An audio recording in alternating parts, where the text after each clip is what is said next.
بسم أبون ودن منفس قدسن هذا أملاخ لقينا هم يصنعكم እግዚአብሔር አምላኽና ዝተመስገነ ይኹን አምላኽ ሰናይ ፍቃዱ ኮይኑ በመሕረቱን ብጸጉን እዛ መዓልቲ እዚኣ ከምዚ ኢልና ባጸዱ አቤቱ ክንርከብ ስለ ዝፈቀደ እግዚአብሔር አምላኽና ስለ ኩሉ ነገር ክብርንዑ ንበይን ይኹን ናይሎም መዓልቲ ትምህርታ ርስትና ከምቲ ኣብ ጽሑፍና ዘሎ መንፈስ ቅዱስ ወይ ዕርቡን ርስትና ዝብል ኮይኑ ተወሲድሉ ዘሎ ጥቅሲ ድማ ካብ ቀዳማይ ዮሐንስ 14:16 ኮይኑ ከምዚ ይብል ኣነ ኸኣ ንኣቦ ክልምኖ ንሱ ኸኣ ንዘለዓለም ብሳኻትኩም ዝነብር ካልእ መጸናንዒ መንፈስ ቅዱስ ክበኩም እዩ ንስኻትኩም ብክርስቶስ ቃል ሓቂ ናይ መድሓንኩም ወንጌል ምስ ሰማዓኩም ብእውን ምስ ኣመንኩም ብናይ ተስፋ መንፈስ ቅዱስ ተሓተምኩም ንሱ ንምድሓን ጥሪቱ ንውዳሴ ክብሩ ዕርቡን ርስትና እዩ ይብል እዚ ድማ ካብ ኤፌሶን ምዕራፍ 1 ጥቅሲ 13 ዝተወስደ ኮይኑ ከምቲ خننببو ኣብ ጸሎት ውን ክዋሃበና ጸንሐ እዚ ዕለት እዚ ሳምናይ ሰንበት ወይ ድማ መበል 50 መዓልቲ ናይ ዘመነ ትንሳኤ ከምኡን ካልኣይ ሰንበት ናይ ዘመነ ዕርገት ኮይኑ በዓል መንፈስ ቅዱስ ወይ በዓል ጰራቅሊጦስ ወይ ውን በዓል ጴንጤቆስቴ ይበሃል እቲ ከምኡ ዝተባህለሉ ድማ ከምቲ ኩላትና ንፈልጦ ጎይታ ክኸይድ ከሎ በይንኹም ክትኮኑ ኣይሓድገኩም ካልእ መጸናንዒ ክሰደልኩም ምስ በሎም ከምቲ ተስፍኡ ድማ እግዚአብሔር አምላኽና ኣብ መበል 50 መዓልቲ ከምቲ ኩላትና ንፈልጦ ተኣኪቦም እናጸልዩ ከለዉ ኣብ ኩላቶም መንፈስ ቅዱስ ከም ዝወረደሞ በቲ ኣብቲ ከባቢኦም ዝስማዕ ዝኾነ ብቋንቋታት ክዛረቡ ከም ዝጀመሩሞ ካብ ሽዑ ጀሚሩ ድማ ወንጌልና ናብ ኩሉ ዓለም ከም ዝበጽሐ ኣብ ካልኣይ ኣብ ግብረ ሐዋርያት ምዕራፍ 2 ንረኽቦ ኢና ማለት እዩ ስለዚ በዚ ምኽንያት እዚ ድማ እቲ ኣዝዩ ኣገዳሲ ሓደ ካብቲ ኣብ ዓለም ወይ ድማ ኣብ ክርስቲያን ዝተፈጸመ እቲ ዝዓበየ ፍጻሜ ክንብሎ ንኽእል ኢና ምኽንያቱ እቲ ድሕሪ ውድቀት ኣዳም ሓጢኣት ምስ ገበረ እግዚአብሔር ኣምላኽ ንኣዳም ዝሃቦ ተስፋ እሞ 4000 ዓመት ቆፂሩ ድማ እግዚአብሔር ኣምላኽ ተስፍኡ ስለ ዘይርስዕ ዝተፈጸመ ኮይኑ ንዓና ንምድሓንና መንፈስ ቅዱስ ካብ ሰማይ ከም ዝወረደ ንዝክረሉ ግዜ እዩ ማለት እዩ ስለዚ መንፈስ ቅዱስ ክንብል ከለና ኩላትና ንፈልጦ ኣካል ናይ ስላሴ ምስ ኣቦን ምስ ወድን ማዕረ ዝኾነ ብመለኮት ብስልጣን ኮይኑ ከምቲ ጎይታና ኢየሱስ ክርስቶስ ዝሞተን ዝተንስአን ኣብ ሰማይ ዝዓርገን እቲ ምድሓንና ድማ ፍጻሜ ክለብስ ርሑቕ ዝነበርና ጥፋእ ዝነበርና ድማ ውሉድ ኣምላኽ ንኽንከውን ዳግም ልደት ክበና መንፈስ ቅዱስ ከም ዝወረደ በዚ ዕለት ድማ ከም መዘከርታ ንመሃረሉ ግዜ ኮይኑሎ ማለት እዩ ስለዚ እንታይ ዝብል ቃል እግዚአብሔር ናብቶም ናቱ መጸ ብለና ቶም ናቱ ግና ኣይተቐበልዎን ቶም ዝተቐበልዎ ግና ብስሙ ዝኣምኑ ግና ውሉድ ኣምላኽ ክበሃሉ መሰል ሃቦም ኢልና ማለት እዩ ስለዚ እዚ መሰል ውልድነት ሰብ በታ ክርስቶስ ኢየሱስ ከም መድሓኒኡ ክስዕበላ ዝወሰነ መዓልቲ እዚ መሰል ውልድነት ብመንፈስ ቅዱስ ይወሃበና ማለት እዩ ካብ ሽዑ ጀሚርና ድማ ውሉድ ቤተ ክርስቲያን ወይ ውሉድ ክህነት ንበሃል ኣመንቲ ወይ መንፈሳውያን ውን ንበሃል ማለት እዩ ስለዚ እዚ ኩሉ ዝገበረ ድማ እግዚአብሔር ኣምላኽ ብመንፈስ ቅዱስ በቲ ብክርስቶስ ኢየሱስ ብምእማን ዝህበና ምዃኑ እዩ ማለት እዩ ስለዚ ኣብ ጽሑፍና ከም ነንብቦ ዘለና እቲ መንፈስ ኣምላኽ ዘይብሉ ንሱ ናቱ ኣይኮነን ንብለና ስለዚ ሓደ ካብቲ ውሉድ ኣምላኽን ውሉድ ኣምላኽ ዘይኮነን ንብሎ እቲ ብመንፈስ ቅዱስ ምሕታምና ወይ ድማ መንፈስ ቅዱስ ምህላውናን ዘይምህላውናን ኮይኑ እዚ ድማ ናይ ሞትን ናይ ህይወትን ፍልሊ ዘለዎ እዩ ማለት እዩ ኣብ ኩሉ ኣብ ዓለም ዘሎ ምርጫታት ገለ ነገር ክትረኽቦ ትኽእል ኢኻ ገለ ነገር ድማ ሚስ ክትገብሮ ትኽእል ኢኻ ግን ነዛ ሓፃር ዓመት ወይ ድማ ነዘን ሓፀርቲ ዓመታት ከም ዝኾነ ኢና ንሪኦ ማለት እዩ እዚ ነገር እዚ ግና ናይ ዘለዓለም ህይወት ዘውህብ ኣዝዩ ክቡር ዝኾነ ዕፃ ንሕና ጌና ብሓጢኣትና ከለና እግዚአብሔር ኣምላኽ ብምሕረቱ ብጸግኡ ዝተዓረቐና ኮይኑ ኩሉ ግዜ ድማ በዚ ነገር እዚ እግዚአብሔር ከነመስግኖ ነቲ ንሱ ዝሃበና ድማ መስከና ክነብር ይግባአና ማለት እዩ ስለዚ ናብ ጽሑፍና ክንሪኦ ዘለና ተቀዳማይ ምውራድ መንፈስ ቅዱስ ክሳዕ ክንደዚ ኣገዳሲ ፍጻሜ ዝኾነሉን ብኽብሪ ዝበዓለሉን ምኽንያት እንታይ እዩ ብለና ኣሎ ምውራድ መንፈስ ቅዱስ انتايو أقداسنتو يبلنا له قدمي قويتان انتاي زبلوم نيرو أنا انت خدكم تحشكم يحشكم بلوم نيرو أنا انت زي كيدا كنت متصنانعي كمتص أيكلنيو يلوم قويتان يسوع كريستوس بحيل منفس قدوس أب كل بوتان دخده تصبو مسجبره اتوم ما أثرت زلهم حمام زلهم نافوس مسكده خيدين كله اتي أبو زنبره تسقى بالسماء زعمن إنه كل زجبره زلوا تأمرات كجبره كابو زعب بخي ترف كوا كجبره يلو مالتيو برجز I don't know بدري سنسو كابو زعب يردي جبران عين فلت إنجن كسب كندزي منفس قدوس أوانا مزور دماء عبيد مرتين تأمراتن مدحانن كم زخون تسفهي بوم كم زخده لينا مالتي لذي قويتانا يسكر صوصاب زي مدرز خلو منفس قدوس كم زي ورده نرينا مالتي أبكال صحفون تايب لهم نيرو تبا إذا أمن دز أمن تلو يمسع أمون تايكبر يستا كم صحف زبلو كاب كابدو روباتات ما هيوتك وحز يخبلهم كله أب صحف ترارينا جينا كريستوس لزي كبره منفس قدوس تاي كبرن أي ورده النبره بلنا سلازي كريستوس يسوس من تاي زخبر كموت نيرو كسكال نيرو كتسد ما نيرو أبي ما أملخ دما خعرق نيرو مالتي إذا فتصامي زيا بملات مستفتص دما منفس قدوس كم زورد قالات يلو مالتيو لك عدما خنت زبلهم ويتانا يسوع كريستوس مستنسى بزوج زين دك مزامرتو ندا تراي كابوتانا بوتا ندا مسكرلهم ندا نغروم تغبرو زغبو نغروم كله نغيروم اموداتا مسعارغه كم تتسفو امبل 50 معالتي كم زمت بمنفس قدوس نري مالتيو سلازي كابشع جميرو دما بتخريستيان بعاب حيلي توم زفرحو زهادمو زنبرو بتبعت وانجيل كبسرو خلو إنا نريو مالتيو سلازي تقويتها زنبرو هيوت نحنا خلنا نبرو ندحد أخوينا قدنت إذا منفس قدوس لازد لنا مالتيو لسلامتاكم إلو اتنا يسار حنا يسلاسي أزيو ركيقيو بزن إلناون كنت بصوين خلينا كله خون ديم خالن كم زلو نبل نخينا جن تناي زيابير سرحكم سلازو خنا تانا قويتا سرح بملتا كي تفتصمت كلها منفس قدوس وردنا بسبات زفقاد أملاخين برا مالتي سلازي قويتانا نبتزلخ وخمسي بوتا خدالو لكم يخبرهم كله كريستوس لومي أبز مدرزو كانت لنا مسو خقمت أنا نسو قدم أبيمان أملاخ كقمت نبرو مالتي سلازي إذا منفس قدوس مسورد دما سبع تصفى زي نبرم تصفى كهلوم كيلو مالتي خالاي سمونا منفس قدوس ناي تصفى منفس قدوس بحال كوينو كان محج سبات تصفى زي نبرم نابي كم زخدو انتاي كم زخوني هيوتهم زي فلتو زنبرو منفس قدوس مسمت سقنا سب مقاد غفلت هيوت كركب زعبا منكس أملاك فلت كيلو مالتيو نحدا أبولي كيدان ننبب نيرنا خوينا بعال داود كخدو خلو نابي نخيدالنا يمزبل نيرم مقاد كل عالم يمزبل نيرم ناب قويتان أب أملاخ نمكس السماء تايبن نيرم أزيو زي تقلت أنا قرات بزوح نقرات نيرم بولي كيدان بعلا وريب أولوس كخدو خلو نابي يبلو نيرم ناب قويتاي يبلو نيرم مالتي سلازي مجمر تاق زي السب زعبا زال عالم هيوت أتصبقو استرد قالو ازي ناي تسفى منفس قدوس مسمت مالتي تخالا يسمو دما تسفى أبو دما يبلوي مالتي تسفى أبو زبلو زلو بزوح جزي أبري كيدان تملاليسهم نبيرهم بزوح حاليفهم يمكن تسفى كي رخبوا واخدوا يمزبلنا أبراوين معرف عسى تحدب زعباتهم نايمنا تابوتات ننبب تخينا كلهم كاب إبراهام ديو نو كلهم زرزيرو زياتهم كلاتهم انتاي قبرون بلنا بروحو تساليمهم انتاي قبرو حالفوا بلنا انتا تسفاتيا أي رخبوان بلنا لذي التصفى زبلهم زنبر أملاخ مبزحتو زي مسمدراو نقرات ساعتر سلا زنبره تسفاها بهم نيرو 4 عام تتصبيهم دما كناناتو نيروم الزقنا اتنا موداتا تسفى أملاخ أيكون النيرو مالتي اتنا موداتا تسفى أملاخ اتي بكريستوس يوس بمؤمن زركب حدقت حاتياتن مولاد داقم لدت ويدما منفس قدوس حدش فترات مخان سلا زخونه كلاتهم كنانات يميوم اتي أملاخ زبلهم زنبره تسفى رخيبهم يمدراو نقرات جن صحف إبراهيم صحف كله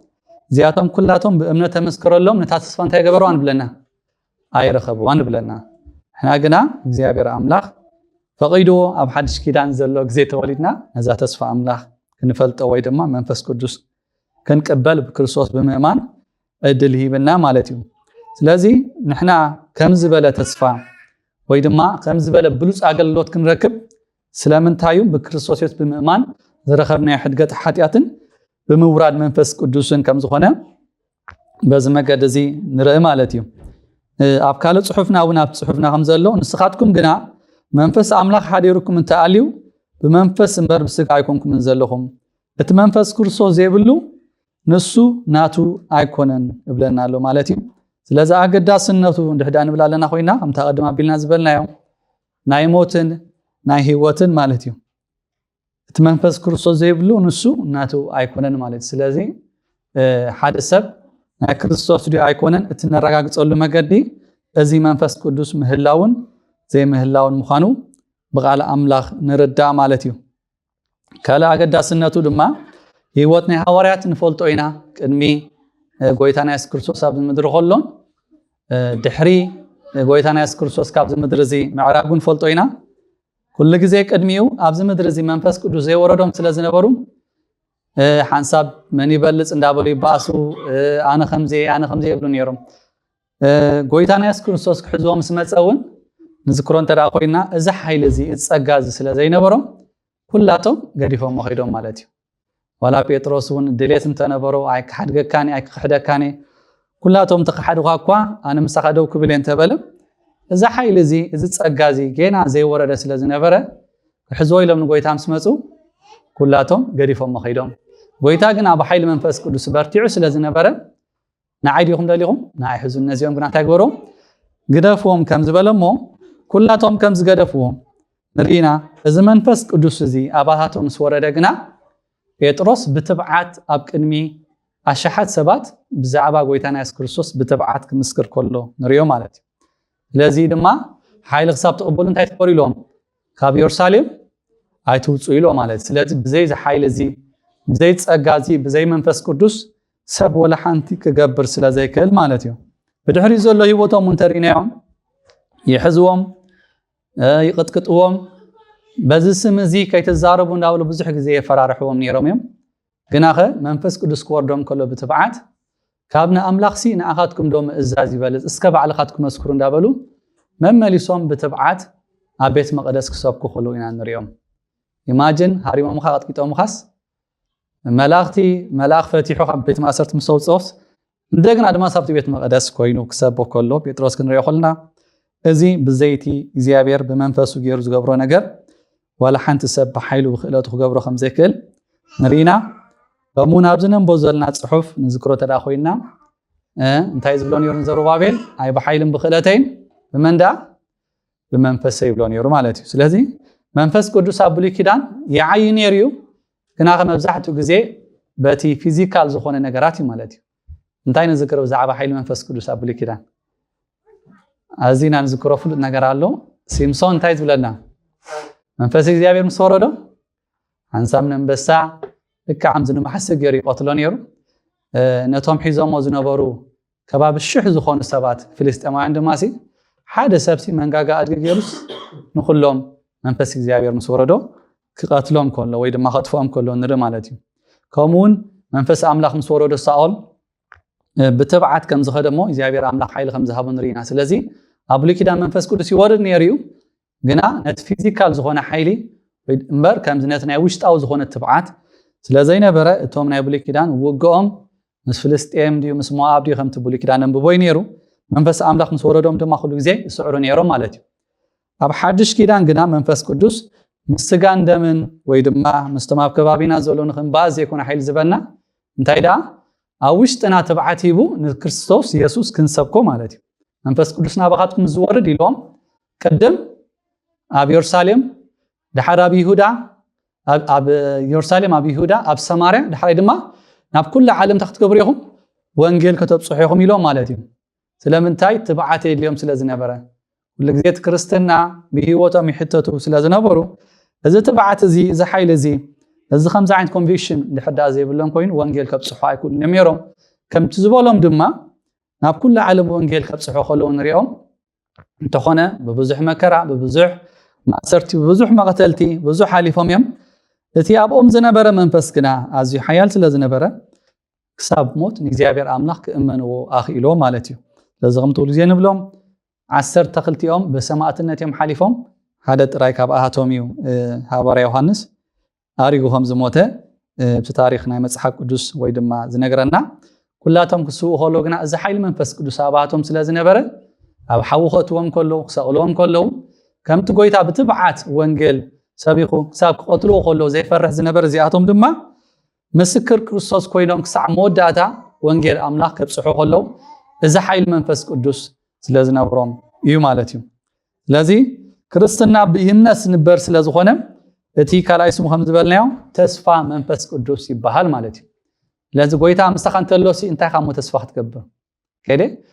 ጎይታ እንድሕር ምሳኻ ኣሎ ኮይኑ ኣብዚ ምድሪ ዝድሕር ነብር ኣሎ ኮይኑሲ ሰብ ብእምነት ክነብር ይኽእል እዩ። በእምነት መንባራ የድልየኒ ማለት እዩ። ጎይታ ግን ስለ ዝዓረገ እንታይ ከምቲ ንሱ ኣብዚ ምድሪ ክመላለስ እንከሎ ነቲ ዓስቢ እንዳጠመተ ነቲ እግዚአብሔር ኣቦ ዘዳለወሉ ዓስቢ እንዳጠመተ ዝኸይ ዝነበረ ንሕና ድማ ኣብዚ ምድሪ እዚ ኣመንቲ ብእምነት ከይረኣናና ኣምላኽ ንፈልጦ ነፍቅሮ መታን ክንከውን ጎይታ ግድነት ክኸይድ ነይርዎ ማለት እዩ። ስለዚ ጎይታ ብዝተሎ ብእምነት መንባራ ይበሃልኒ ሕጂ ግን ጎይታ ኣብ የማን ኣምላኽ ዓሪጉሎ ጴጥሮስ ክጽሕፍ ከሎ ድማ ሃዋርያ ጴጥሮስ ነቲ ኸይራኣኹም እንታይ ትገብርዎ ዘለኹም ተፍቅርዎ ዘለኹም መደምደምታ እምነትኩም ምስ ረኣኹሞ ብዘይንገር ክቡር ሓጎስ ክትሕጎሱ ኢኹም ኢልና ማለት እዩ። ስለዚ ሓደ ካብቲ ጎይታ ዝኸደሉ ድማ እቲ ዝነበሮ ናብራ ክንነብሮ ስለ ዝግባአና እዛ ናብራ እዚኣ ድማ እንዳራኻ ዘይኮነሲ ከይራኣኻ ማለት እዩ። ስለዚ እዚ ኸይራና ንክነብሮ ድማ እግዚአብሔር ታጌርና ኣብ ውሽጥና መንፈስ ቅዱስ ኣሕዲርልና ማለት እዩ። ስለዚ ኣገዳስነቱ ኣዝዩ ዓብዩ ምናልባሽ ምስ ግዜ ብዙሕ ዝርዝር ንኽእሊና ምስ ግዜና ግን እዚአን ክንብል ንኽእሊና ካልእ ድማ ኣብቲ ጽሑፍና ከም ንሪኦ ዘለና እቲ ካልኣይ ሕቶ ድማ መንፈስ ቅዱስ ግና ንምንታይ እዩ ከም ዕርቡን ተገሊጹ ዘሎ ዕርቡን ሲ ናይ ግድን ዋኒናዊ ጉዳያት እምበር ንምንታይ መንፈስ ቅዱስ ንጥቀመሉ ኢሉሎ እዚ ካብቲ ኣብ ኤፌሶን ምዕራፍ 1:3 ኮይኑ እዚ እንታይ ዝብለና ንመንፈስ ቅዱስ ዕርቡን ርስትና እዩ ዝብለና ግዜ ኣብዛ ዓዲ ስለ ዘለና ብዛዕባ ናይ ዕርቡን ዘይርድኦ ሰብ የለን ዕርቡን ፈልጦ ኢና ዝኾነ ነገር ብፍላይ ድማ ኣብ ገዛ ኩሉ ዓቕምኻ ክትከፍሎ ስለዘይትኽእል መጀመርታ ዕርቡን ኢኻ ተቐምጥ ወይ ድማ ዳውን ፔመንት ነቲ ገዛቲ ድማ ዕርቡን ምስ ከፈልካ ንኩሉ ግዜ ክትነብሮ ይህቡኻ ማለት እዩ። ግን ዕርቡን ከፊልካ ማለት ግን ነቲ ዝተረፈ ገንዘብ ድዩ ነቲ ዝተረፈ ክስታይ ግን ሓላፍነት ኣለካ ተዘይብልካ ከዓ ይምንጥሉኻ ማለት እዩ። ልክዕ ድማ መንፈስ ቅዱስ ኣብዚ ምድሪ እዚ ነታ ሰማያዊት ተስፋ ወረስቲ ምዃንና ክነግረና ዕርቡን ሂብና ማለት እዩ። ስለዚ ከምቲ ብዓለም ዘሎ ካልእ ነገራት ከምዝን ግበር እሞ እዚ ነዚ ክትወሃብ ዘይኮነሲ እግዚኣብሔር ኣምላኽ ቅድም ሂወት ይህብና ነቲ ሂወት ድማ ክነብረሉ እንታይ ሂብና መንፈስ ቅዱስ ሂብና ማለት እዩ። ስለዚ ጎይታ ኣብ ልብና እንድሕር ኣሎ ኮይኑ ኣነ መገድን ሓቅን ሂወትን ከም ዝበለ ክርስቶስ ኣብ ልብና ብመንፈስ ቅዱስ ኣሎ እዚ ድማ ዕርቡን ይበሃል ማለት እዩ። ስለዚ ኣብዚ ምድሪ እዚ እቲ ዝተዋሃበና ዕዮ ከምቲ ቶም ሃዋርያት እሙናት ኮይና ንኽነብር መንፈስ ቅዱስ ሂብና ኣሎ። እዚ ዕርቡን እዚ ክሳብ መወዳእታ ክንክፍሎ ድማ ሓላፍነት ስለ ዘለና ብዕርቡን ድማ ተመሲሉ ኣሎ ማለት እዩ። ስለዚ ኣብቲ ጽሑፍና ከም ንሪኦ ዘለና ኣብ ሮሜ እንታይ ብለና ኣሎ ውሉድ ኣምላኽ ምዃንና ከዓ እቲ መንፈስ በዓል እዩ ምስ መንፈስና ኮይኑ ዝምስክር ውሉድ ካብ ኮና ወረስቲ ድማ ኢና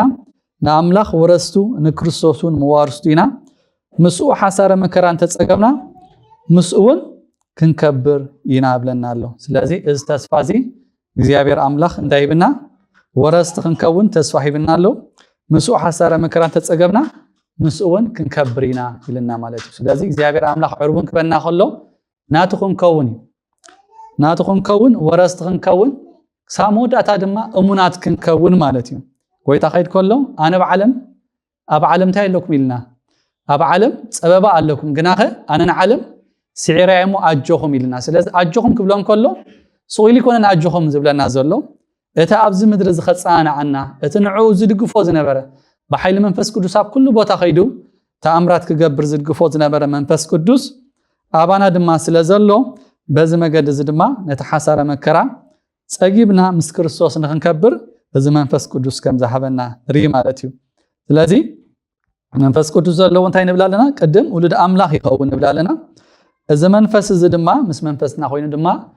ይመስክር ማለት እዩ። ስለዚ ኣብዚ ምድሪ እዚ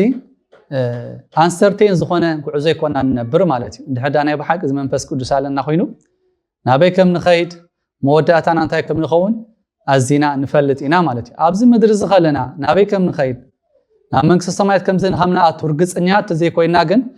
ናልባስ ናይ ብሓቂ ዲና መንፈስ ቅዱስ ኣብ ህይወትና ዝሰርሕ ዘሎን ዘየለን ክንፈልጥ ይግባአና ማለት እዩ ለዚ ሐዋርያ ጳውሎስ እዚ ኣዝዩ ስለዝተረድኦ ይኸይድ ኣለኹ ሰናይ ግል ተጋዲለ ጎያ ይወድኤ እቲ ጎይታይ ዘዳለወልይ ዓስቢ እንታይ ክቕበል እንታይ ይኸይድ ኣለኹ ኢሉ ማለት እዩ እምበር ምስ ሞትኩ ክፍረደ እንታይ ከም ዝኸውን ድማ አይፈልጥኒ ይኮነን ዝብል ነይሩ ማለት እዩ ስለምንታይ ኩሉ ግዜ ውሉድ ኣምላኽ ምዃኑ ወራሲ ምዃኑ ዝምስክረሉ መንፈስ ኣብ ውሽጡ ስለ ዘሎ እዩ ማለት እዩ ስለዚ ክርስቲያን ክሞቱ ከለዉ ሰርቴን ኮይኖም ናበይ ከም ዝኣትዉ እንዳተረድኦም በዚ መንፈስ ቅዱስ ይኸዱ ከም ዝነበሩ ካብዚ ጽሑፍ እዚ ንርዳእ ማለት እዩ ኣብ ገላትያ እውን ናይ ክርስቶስ ከም ኮንኩም ደጊም ዘርኢ አብርሃም ኢኹም ከምቲ ተስፋ እውን ወረስቲ ኢኹም ውሉድ ስለ ዝኾንኩም ከዓ ኣምላኽ ነቲ ኣባ ኣቦይሉ ዝፅውዕ መንፈስ ወዱ ኣብ ልብና ለኣኾ ደጊም ድሕርዚ ውሉድ እምበር ባርያ ኣይኮንካን ውሉድ ካብ ኮንካ ብክርስቶስ ወራሲ ኣምላኽ ኢኻ ብለና ኣሎ ቀደም ዝነበርናዮ ፖዚሽን ባሮቲና ነርና ባሮ ዝገብረና ድማ እንታይ ነይሩ ተሓጢያት ነይሩ ማለት እዩ ኩሉ ግዜ ሓጢያት ክፉእ ስለ ዝኾነ ንሰብ ኣብ ምንታይ ኣትይዎ ኣብ ባርነት ኣትይዎ ማለት እዩ መሞይቱ ድማ ኩሉ ግዜ ኣብቲ ክግብኦ ኣብቲ ክነብሮ ዝግብኦ ስፍራ ጌና ትዕዳ ሓጢያት ስለ ዘይተኸፍለ ዝነበረ ናበይ ኸይድኩም ዝነበሩ ኢና ንርኢ ናብ ሲኦል እዮም ዝወርዱ ነይሮም ማለት እዩ ክርስቶስ ግና ምስ ሞተን ምስ ተንስአን ነቶም ቅዱሳን ኣብ ብሉይ ኪዳን ዝነበሩ ንሱ ሒዞም ከም ዝኸደ ንሪኢና ክሳብ ሽዑ ግዜ ግና ስቲል ብእምነት እኮና ኣምላኽ የኽብሩ ተነበሩ ብሰንኪ እዚ ናይ ዕዳ ሓጢያት ባሮት ከም ዝነበሩ ቃል እግዚኣብሔር ይነግረና ማለት እዩ ስለዚ መለለይ ኩሉ ህዝቢ ዓለም ብሰንኪ ሓጢያት ባርያ እዩ ነይሩ ማለት እዩ ሓጢያት ድማ ባርያ እዩ ዝገብረካ ክርስቶስ ግና ካብ ዝታይ ከም ዝገብረና ከም ዝፈትሐና ፈቲሕና ድማ ዝኸበረ ነገር ኣብ ገለገለ ዘይኮነስ ምስ ክርስቶስ እንታይ ገበርኩም እዩ ዝብለና መዋርስቲ ማለት እዩ ከደቲ ናይ ምስላ ናይ ጥፍኡ ወድን ፈልጦ ኢና ምሽ ኩሉ እግዚአብሔር ኣምላኽ ዝሃቦ ኣሚንቲ ናይ እግዚአብሔር ኣቦ ምሳሌ እዩ ዝብፅሓኒ ሃበኒ ኢሉ ምስጠፈ ኩሉ ገንዘቡ ኩሉ ዘለዎ ብምንዝርና ብዕብዳን ዝዘረቦ እንታይ ኢሉ ብልቡ እንታይ ሓሲቡ ኣነስ ኣብ ቤተይ ተተመለስኩስ ካልእ ረብሲ ከምቶም ባሮት ኳ ነብሰይ ዝዕንግለሉ ነገር ስመግብስ ክረክብ ኢሉ እዩ ተመሊሱ እንተኾነ ግን ፍቅሪ ኣምላኽ ኣዝዩ ዓብ ስለ ዝኾነ መታን ከረዳእና ጌና ርሑቕ ከሎ ክሪኦ ከሎ ከም ዝሓቆፎሞ ቀለቤት ከም ዘእትወሉ እንደገና ናብቲ ዝነበሮ መሰል ውልድነት ከም ዘእትዎ ንሪና ማለት ስለዚ እዚ ድማ ምሳሌ ኣምላኽ ፈጥረና ከሎ ንደቂ ሰባት ንሱ ክንከውን ኣዳምን ሄዋን ኣብቲ ገነት ኤደን እንዳተሓጎሱ ክነብሩ እዩ ፈጢሮም እንተኾነ ግን ኣብ ዝሰርሕ ሓጢያት ባሮት ምስኮኑ ክመልሶም እንከሎ ገለ ንእሽተይ ዘይኮነ መሊሱሎም ብክርስቶስ ኢየሱስ እንደገና ወረስቲ ኣምላኽ ገይረና ማለት እዩ እግዚአብሔር ኣምላኽ ዝተመስገነ ይኹን ስለቲ ምሕረቱ ስለዚ እንታይ ብለና ኣሎ ርኡይ ውሉድ ኣምላኽ ክንበሃል እቲ ኣቦ ከመይ ዝበለ ፍቕሪ ይሃበና ከምኡውን ኢና ኣቱም ፍቑራቴ ሕጂ ውሉድ ኣምላኽ ኢና እንታይ ከም ንኸውን ጌና ኣይተገልፀን ንሱ ምስ ዝግለፅ ግና ከምታ ዘለዋ ክንሪኦ ኢና እሞ ንዑ ከም ንመስል እውን ንፈልጥ ኣሎና ኢሉ ማለት እዩ ስለዚ እንታይ ከም ንኾን ኣይተገልፀን ኢሉ ኣብ መንግስተ ሰማያት ከም ንሕጎስ ንፈልጥ ኢና ህይወት ከም ዘሎ ንፈልጥ ኢና ግን እንታይ ከም ንኾን ጌና ኣይተገልፀና ኣሎ ሓንቲ ነገር ግን ንፈልጥ ኢልና ኣሎ እንታይ ንዑ ከም ንመስል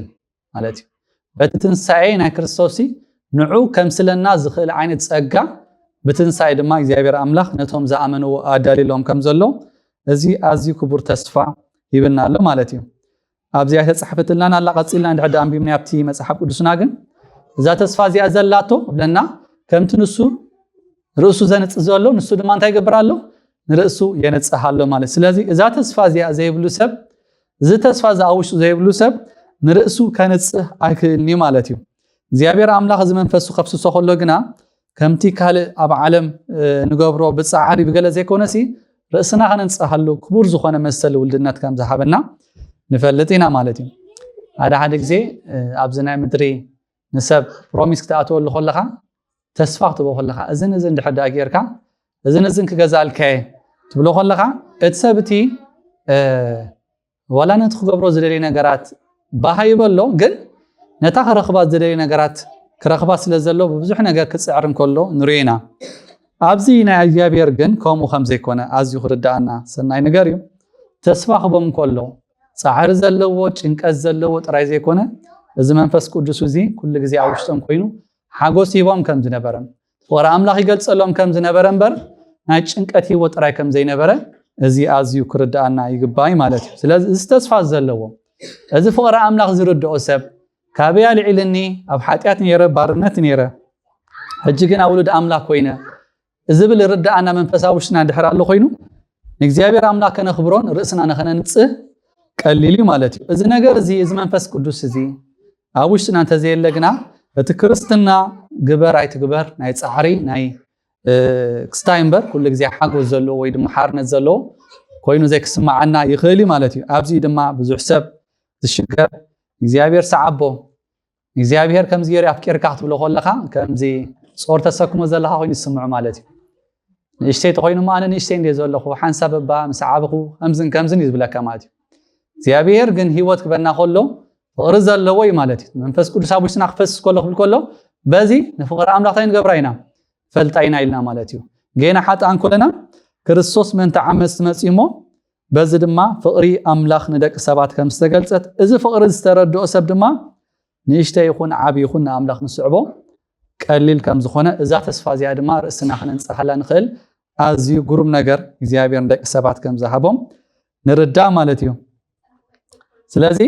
እቲ ንወዱ እኳ ምእንቲ ኩላትና ሓሊፉ ዝሃቦ እምበር ካብ ዘይነሓፎ ከመይዳ ምስኡ ኩሉ ዘይህበና እንዳበለ እቲ ብክርስቶስ እዩ ዝረኸብናዮ ብመንፈስ ቅዱስ ሰለስተ ነገራት ጠቂስልና ኣሎ ብዛዕባ መንፈስ ቅዱስ ብዙሕ ክንብል ንኽእልና ግን ሰለስተ ኣብ ጽሑፍና ተቐዳመይቲ ሂወት ዘለዓለም ተኻለይቲ መንግስቲ ኣምላኽ ተሰልሰይቲ ድማ መጠንን መግለጽን ዘይርከቦ ሓጎስን ክብርን እብለና ኣሎ ስለዚ እዚ ነገር እዚ ኣብ ሰማይ ነገራት ንጥዕሞ ጥራይ ዘይኮነስ ኣብዚ ምድሪ እዚ ጥዕምና ኣብ ሰማይ ድማ ብምልኣት እንረኽቦ ነገራት ከም ዝኾነ ይርኤና ማለት እዩ ስለዚ ናይ ዘለዓለም ሂወት ኣብዚ ምድሪ ዝኾና ንጥዕሞ ኢና ምሽ ኣከይደ ክርስቶስ ኣነ እንታይ ዝብለና ዘሎ መገድን ሓቅን ሂወትን ይብለና ኣሎ ስለዚ ሐዋርያ ጳውሎስ ድማ ክርስቶስ ያባይ ዝነብር ዘሎ ክብሎ ከሎ ክርስቶስ ኣብ ሂወትካ ምህላው ማለት ድማ ናይ ዘለዓለም ሂወት ኣብ ውሽጥኻ ኣላ ማለት እዩ ስለዚ ድማ ንጢሞቴዎስ ክሪኦ ከሎ ብእምነት ክጋደል ከሎ ክምዕዶ ከሎ ነታ ኣብ ቅድሚ ብዙሓት ተኣምን ከላ ሂወት ዘለዓለም እንታይ ግበራ ሓዛ ኢሎ ማለት እዩ ስለዚ ሂወት ዘለዓለም ኣብዚ ምድሪ እዚ ንጥዕማያ ኣብታ ትመጽእ ድማ ብምልኣት ንረኽቦ እዩ ማለት እዩ ኣብዚ ምድሪ እዚ ሂወት ዘለዓለም ዘይረኸበ ግን ኣብታ ትመጽእ ክጥዕማ ክሓስብ ኣይግብኦን እዩ ማለት እዩ ስለዚ ኣብ ካልእ ጽሑፍና እውን እቲ ወዲ ዘለዎ እንታይ ኣለዎ ዝብለና ሂወት ኣለዎ እቲ ወዲ ዘይብሉ ግና ሂወት የብሉ እንዳበለ እዚ ምስክር እዚ ድማ ኣምላኽ ብመንፈስ ቅዱስ ከም ዝሃበና ኣብ ቀዳማ ዮሐንስ ምዕራፍ 5 ካብ 6 ክሳብ 12 ብሰፊሑ ከንብቦ ንኽእልና ማለት እዩ ስለዚ ሂወት ዝብለና ዘሎ ድማ ነቲ ናይ መንፈስ ቅዱስ ኣብ ሂወትና ዝሰርሖ ኮይኑ ክርስቶስ ኣባና ምንባር ማለት መንፈስ ቅዱስ ኣባና ምህላ ማለት እዩ ስለዚ ኢና ሓደ ንብሎ እቲ ናይ ስሉስ እግዚአብሔር ስራሕ ሓደ ንብሎ እግዚአብሔር ኣቦ ኣሎ መንፈስ ቅዱስ ኣሎ ጎይታና ኢየሱስ ክርስቶስ ድማ ኣሎ እንታይ ኢልና እቲ ንዓለም ዘይኮነስ ንዓና ትገልጸሉስ እንታይ እዩ ምስ በሎን ጎይታ እንታይ ኢሎም ዘፍቅረን ተሎ ቃል ዝሕል ተሎ ኣነ ናቦ ንመጽእ ኣብ ድማ እንታይ ንገብር ኢሎም ማሕደር ንገብር ኢሎ ማለት ስለዚ መንፈስ ቅዱስ ኣባና ኣሎ ማለት እግዚአብሔር ኣቦን ወድን ድማ ምሳና ኣሎ ማለት እዩ ስለዚ ናይ ሓደ ኢንዲቪጁዋል ስራሕ ዘይኮነ ሓደ ኣምላኽ ኢና ነምልኽ ንብል ኮልና ሕብረት መንፈስ ቅዱስ ማለት ወዲ ኣብ ውሽጥና ክህሉ ማለት ስለዚ ኹም እንታይ ዝብለና ቤተ መቅደስ ኣምላኽ ኢኹም መንፈስ ኣምላኽ ሓዲርኩም ከም ዘለኸ ኣይትፈልጡ እንዲኹም ብለና ቤተ መቅደስ ኣምላኽ ድማ መን ይርእሳ ዝብለና ክርስቶስ ሊቀ ካህን ብለና ከም ኣካል ክዛረብ እንከሎ ድማ ክርስቶስ ርእሲ ንሕና ድማ ኣካላት ማለት ስለዚ እዚ ድማ ኩሉ ዝገብሮ ዘሎ ድማ ሕብረት መንፈስ ቅዱስ ከም ዝኾነ ኣዚና ክንርድኦ ይግባይ ማለት እዩ ስለዚ መንፈስ ቅዱስ ኣባና ኣሎ ማለት ሂወት ዘለዓለም ኣባና ኣሎ ማለት እዩ እቲ ካልኣይ ድማ መንግስቲ ኣምላኽ ድማ ብለና ኣሎ ማለት እዩ መንግስቲ ኣምላኽ ርስቲ ቅዱሳን እያ እዛ መንግስቲ እዚኣ ቅድሚ ምስተራት ዓለም ዝተዳለወትልናን ዝተመደበትልናን ከም ዝኾነት ይነግረና እዩ ጎይታ ክመጽእ ከለዉ ድማ ነቲ ካብ ምስተራት ዓለማት ሒዙ ዝተዳለወልኩም ናይ ኣቦይ ስፍራ ንዕማ ክትወርሱስ ንዕማ እዩ ዝብሎም ማለት እዩ እዛ መንግስቲ ኣምላኽ እዚኣ ግን ኣብ ምድሪ ኮላኸ ነይራ ዶ نيرامش برجز قويتا نتوم أجاننتي እንዳውፀ ተአምራት እንዳገበረ ብዙ ሕማት ክፍውስን ከሎም ወንጌል ከበስር ከሎ እንታይዝ ብሎም እነሆ መንግስት አምላክ አባኻትኩም በጽሕት ብለና ማለት እዩ ለዛ መንግስት አምላክ በክርስቶስ ኢየሱስ አባናት በጽሕ ወላ ስለምንታይ በኃይል መንፈስ ቅዱስ ጎይታ ነቶም ሰይጣን ዘሕመቆም ኣብ ጸልማ ዝነበሩ እንዳፈወሰ ነቶም ዝገበጡ እናቅንዐ ሁሉ ጽቡቕ ነገር ይገብር ስለዝነበረ እታ ጸልሚታ ዝነበረት ዓለም መንግስት አምላክ ስለዝኣተወት نخلهم نحيلتا سيطان كسعرهم كلهم نرى مالتي كاب شعو جميرو دما بلنا منكست أملاخ كاب يوحانس مطمق جميرا بحيلت هاي تقبر الله تدفع الله يلو مالت سلازي تأقل لوتنا يوحانس مطمق تزعابين زخبرن زقبرو كابتهم كنميوم زنبارو نبيات زتفهلي عينت مسكر زنبارو سدما بزعبا قويتا بتحاتيا زرحق غنشل هيوات زهب منكست أملاخ زمس السبين مخانو سلاز مسكرة اتي مسكرنتو أقلوتو زبالز أينيرو كاب شعو جميرا دما منكست أملاخ بحيلتا يتقبر الله دفع الله تم دفعتا دما تيقبروا الله يزارفوا الله يلمانت سلازي تخيل يا زلا ززر كبه دما امزاتو بسكتيت كولا ززر كبه زغوي زر كبا خوميا مالتي عامتا تخيل كلتشحن اسران عامت كوين الله تا منكست أملاخ بمنفس قدس ابزام درزيا خاب تقلص مالتي سلازي بتم حوارات دما اذا منكست زيا حيزوم كخدون تخيدم اذا منفس قدس قدنته اليوم يور مالتي قدمي كل زياده دحر غويتا طرايم زخدو ناب زخدو يخدو نيروم جينا بزعباتا منكسون يردومون اينبرن تزغرم ነገር ጎይታ خعر كله انت يميلهم حيتمو نسرائيل سمعات خ منكست تقنا يلومو جينا ستيل بزعبا منكست اسرائيل طرايم زحاسفو نيرومات ጎይታ بزعبا منكست املاح صويعوم ساتهم غنا منكست اسرائيل سمعات يتقون بلوم نيرو مالتي بزعبو እግዚአብሔር አምላክ በግዚው ዝመደቦናቶም መድሓና አሎ ንስኻትኩም ግና መንፈስ ቅዱስ ምትወረደኩም ኣብ ኩሉ ዓለም ወንጌል ከተብጽሑም ኢሎ ማለት ስለዚ ቤተ ክርስቲያን በዛ ኃይል መንፈስ ቅዱስ በዛዕባ መንግስት አምላክ አበሲራ ተበስራላ ሳምጻት ኮይታን ማክተበስርያ እዚ መንግስት አምላክ ኣብ ጀሚሩ ዘሎ ድማ ንዘል ዓለም ዝቅጽል ነገር ከም ዝኾነ ማለት እዩ ለዚ መንፈስ ቅዱስ ኃይልታት መጽ ዓለም ዘተዓሙ ይዘብሎነቶም ናይ ሐቅን ክርስቶስ ኢየሱስ ዒቦም ዝስዕቦ ማለት እዩ ለዚ ዛ መንግስት እዚያ حجي تعبني لنا دحراي دما بملات دما كتغلص يا مالتي كريستوس يوس مسمته كل خالق منغستي عالم زخلو زلو نزل عالم زنبر زمسل هاجرات عالمات كله غنا تايز بلو بحاوي كنددي مالتي سلازي ذا تسفا زيا اذ منفس قدوس ابوشتنا خوينوسي اذ تسفا زلكم زي تحلف غزات دما نزل عالم زغونت منغستي علكم دابل ابز مدرزي تسفا يبنا خم زلو نريو مالتي سالساي دما متأنن مجلسن زيركبو حاجوسن كبرن بلنالو كل جزء أبرومي بزوج جزء تقصالا منقص أملاس بمنتايز بلا بمنفس قدوسن صدقن حاجوسن سلامن ينبر ببلعن مستن أيقونتين يزبلا مالت سلازم منفس قدوس أباتهم كورمس جمرك إن محجي دك سبات أبي هبوتهم أستمع غيرهم زي فلتو حاجوس كبرن سلامن كم زوردهم نرينا مالتي كدميوغنا كل ذا عالم بتأكوية حيدا سلازنبرت سلام زينبرا هوكا زينبرا صلاة زينبرا كل عينت حاتي زينبرا عالم كم زينبرت even توم نا أملاك قالوا لهم تصوعوا فارساوان كي تعرفوا هوارب أولوس كاباتهم نيرو دحرين كريستوس مسرقبه انتاي ليو أبصحفنا قالي صوزلو استناي مدحانينا نا أملاك حياونتن فقرون نسب مستقل تاقنا نسو بمحراتون بمحساب حادش لداتن بمحداس منفس قدوسون يزرحنا نمبر نحنا بزغبرنا قبر صدقي ايكونن بصقو صديقنا بتسفانا يزال عالم هيوت ورستي من تخنكون بمدحانينا يسوع كريستوس غيرو منفس قدوس ابل علينا ابزحو افسس وبلنا ابتلعلي زلو تقسن دحدا خيدنا قلم نحنا نحد حدنا نصالع ببحرنا نفنفن زنبرنا عينا زغل غنا منفس قدوس مسورده غنا حدش هيوت كم ذهبنا يغلصلنا لمو كل تابلي كيدان زنبره شح غزي اكو بزح صبو نغرات تنبرم منفس እግዚአብሔር ናብደቅ ሰባት ክብር መስጀመረ ግና ኩሉ ነገር ተለዊጡ ማለትዩ ጎይታ ኩሉ ይወታሪዎም ጸላቶም ከፍቅሩ ከም ዘለዎም በሰላም ክነብሩ ከም ዘሎም መስኩል ሰብ ክነብሮም ከሎም ገለገሊኡ ዝካልውን አይመስሎም ነይሩ ማለትዩ እዚ ዳሞ ከመይሊ ካል ብሎም ነይሩ ዳሕራ ጎይታ እንታይ ክብሎም ኮይና ንሪዮ ንሰብ ዘይካሎም ናምላክ ግና እንታይ ገብሮም ይካአሎ ማለት ስለዚህ ካብ ሽዑ ጀሚሮም ንዝጸረፎም ክምርቆ መስኩሉ ሰብ ሰላም ክነብሩ በሐጎስ ክነብሩ እዚ መንፈስ ቅዱስ ኣኺሎ ማለት እዩ እዚ ድማ ኣብዚ ምድሪ ዝጥዕምና ንብሎ ዘለና ድማ ብምልኣት ጎይታና ኢየሱስ ክርስቶስ ዝመፀ ድማ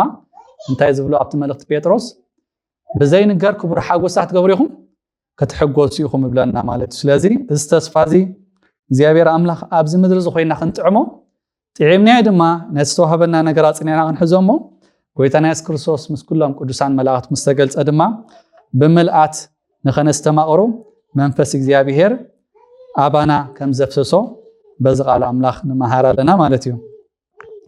ስለዚ ናብቲ ቀፂሉ ዘሎ ትምህርትና ድማ እቲ ናትና ተራ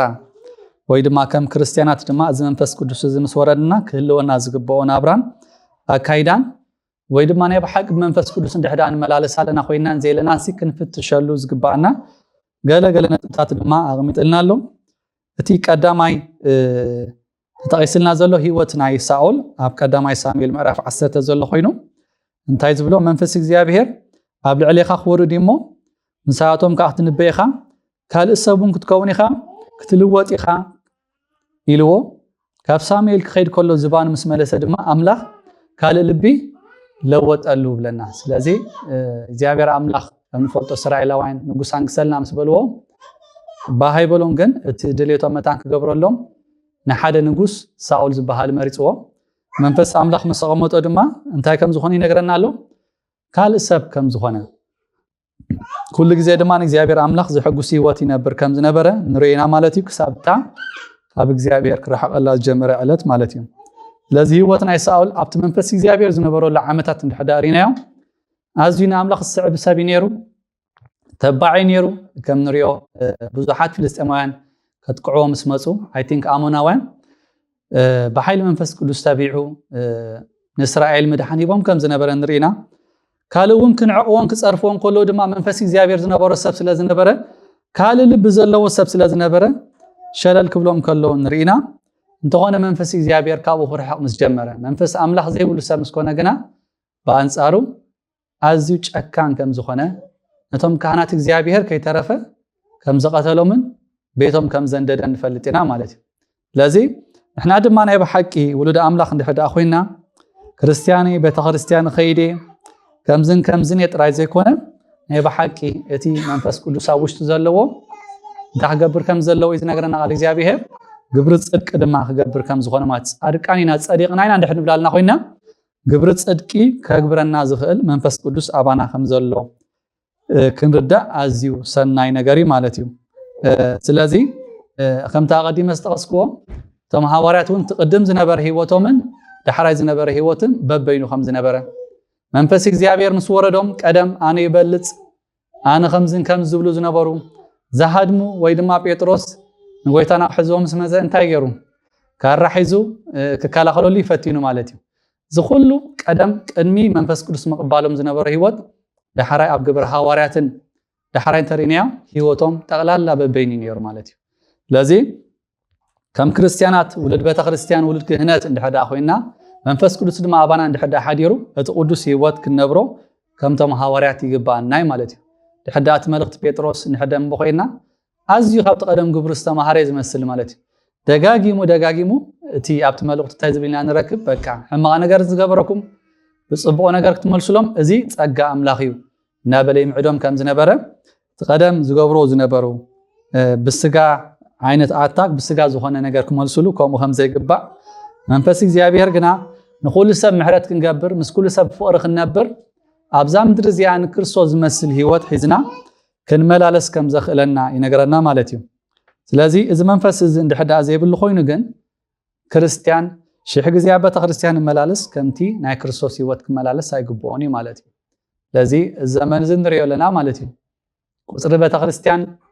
ኣብ ዓለም ቀዳሚት እያ ዘላ ኣስታት ልዕሊ 2 ቢልዮን ዝኾን ክርስቲያናት ኣብ ዓለም ኣሎ ይብለና እንተኾነ ግን ናይ ብሓቂ ብመንፈስ እግዚአብሔር ተመሪሑ ከምቶም ናይ ሃዋርያት ሂወት ቅዲ ሒዙ ዝመላለስ ሰብ ግና ኣዝዩ ውሑድ እዩ ማለት እዩ ለዚያ እታ መገደት እንታይ ዝብለና ቀጣንያ ሒደ ሰባት እዮም ድማ ዝኣትዋ ብለና ማለት እዩ በዚ መገዲ እዚ ንክንመላለስ ግና መንፈስ ቅዱስ ይብና ማለት እዩ ኩሉ እቲ ዓለም ተሪእካ መገዲ ገፊሕ እዩ ብዙሕ ኦፖርቹኒቲ ዘለዎ እዩ ሓሲኻ ዲኻ ሰሪዕካ ዲኻ ብዙሕ ነገር ክትረኽበሉ ትኽእል ማለት እዩ እቲ መንፈስ ቅዱስ ዘለዎም ሃዋርያ ዝነብሮ ናብራ ግና ኣዝያ ቀጣንያ ነይራ ብዙሕ ዋጋ ተኸፍልያ ክሳብ ሂወትካ እውን ብሰማዕትነት ከተሕልፈካ ትኽእልያ ኣብዛ ዓለም እዚኣ እውን ብዙሕ መከራ ተሕልፈካ ትኽእልያ ግናኸ መንፈስ ቅዱስ ዘለዎ ሰብ ግና በዛ ቀጣን መገዲ ከምታ ጎይታ ዝነበራ ሂወት ንኽነብር ግን ብፀግኡ ከም ዝድግፈና ማለት እዩ ስለዚ ተብለና ኣሎ ኣብ ኤፌሶን እቶም ክርስቲያና ዝኾንና እቶም መንፈሳዊና ንብል እቶም ናይ ብሓቂ መንፈስ ቅዱስ ኣለና ንብል ክነብሮ ዝግባአና ናብራ ከመይ ክኸውን ከም ዘለዎ ክገልፀልና ከሎ ኣብ ምዕራፍ 4 ካብ 25 ክሳብ 32 ናብ ዘሎ